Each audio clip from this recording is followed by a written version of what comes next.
Every so often, you'll go through a period in your life. You will see yourself as a failure because you don't see yourself operating in the way that you dreamed that you would. The pressure in your life right now has a purpose. It's not crushing you. It's pushing what's on the inside of you out. It shows you who you are. It's how you find out what's on the inside of you. I want to remind y'all of the power of the mind. You can think your way into stress. You can think your way into misery, frustration. But if you change your mind, it'll change your life. You just have to decide in your mind what you want it to be. You just have to wake up. You just have to break that negative spirit. You have to break through. There is nothing more practical than developing a vision. It's not some pie in the sky exercise. It's without a vision, you're chaotic and fragmented and hopeless and disappointed, and someone can stop you just by putting up a single obstacle. You're a house divided amongst itself. You have no forward movement. You're not enthusiastic, and that's to be filled with the Spirit of God, by the way. And your life is a sequence of disappointments and frustrations and tragedies, and you're a leaf blowing in the wind.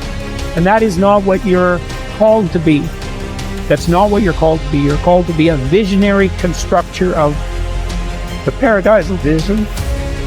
Really, that's who you are, terrible as that is to apprehend. We already will lose everything we have to lose. Right? We're all in this game, man. So there's, whether you want it to be this way or not, you are betting everything on your life. You don't know what you've got until all hell breaks loose.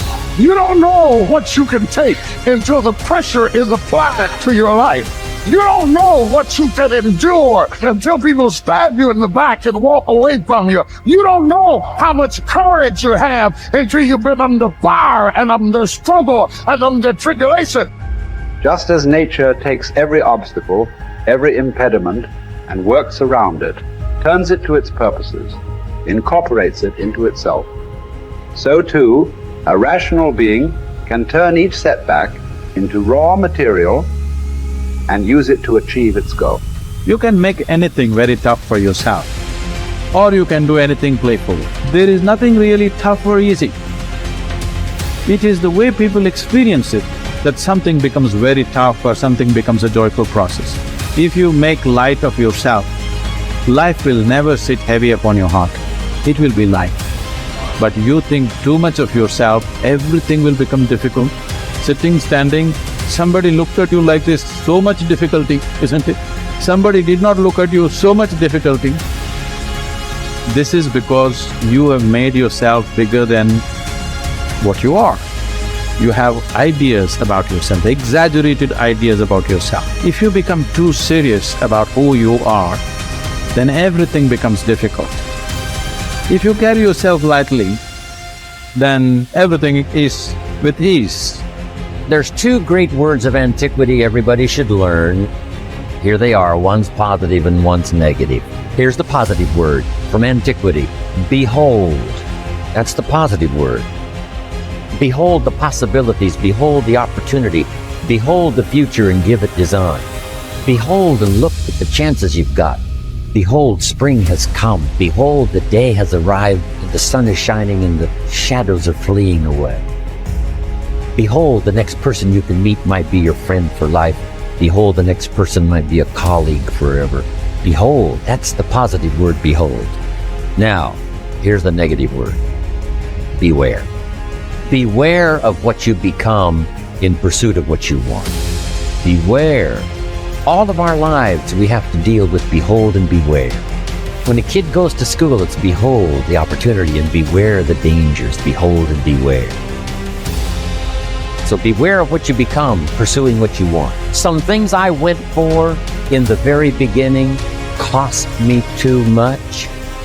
I got so obsessed with some things that I found out later the price was too big to pay. If I would have known better, I never would have paid. But sometimes we learn when? After. So don't become so obsessed with something that you lose your sense of reason, or it costs you your friends. Don't be so obsessed with something that you compromise your virtues and your value. The story says Judas got the money. You say, well, that's a success story. No. It's true, 30 pieces of silver was a sizable sum of money, but it was not a success story. His name was Judas. Doesn't that ring a bell? It makes all the difference in the world. Judas got the money. Here's something interesting about the story of Judas. After he got the money, he was unhappy. Someone says, well, if you had a fortune in your hand, why would you be unhappy? And here's the key. He was not unhappy with the money.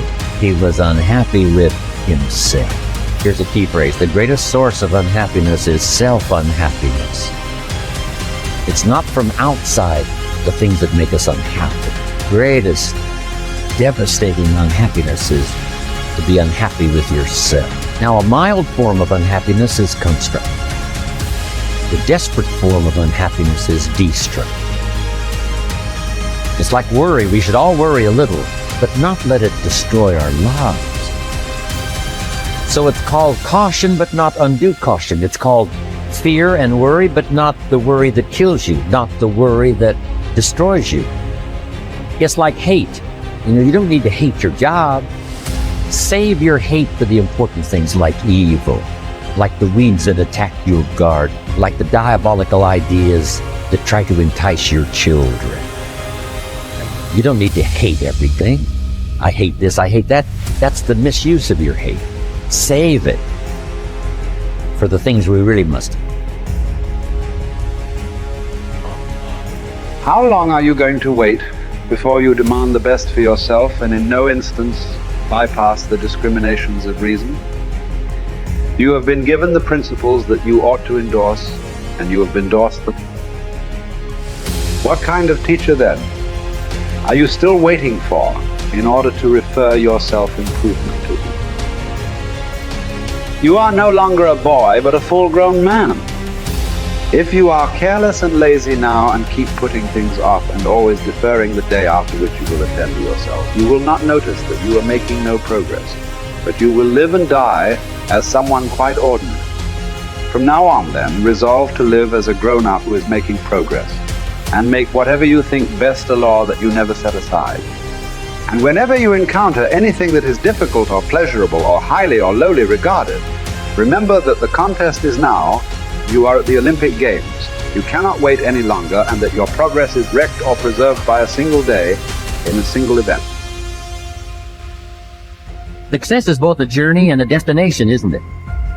It is both the steady, measured progress toward a goal and the achievement of a goal. Success is an accomplishment, whether it be great or small, and it's an understanding of the potential and power of an entire human life. Success is an awareness of value, and it's the cultivation of value through discipline.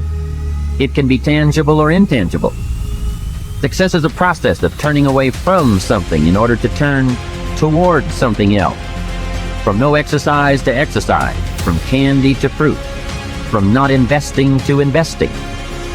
Success is responding to an invitation to change, to grow, to develop, to become, to move up to a better place with a better vantage point. But most of all, success is making your life what you want it to be.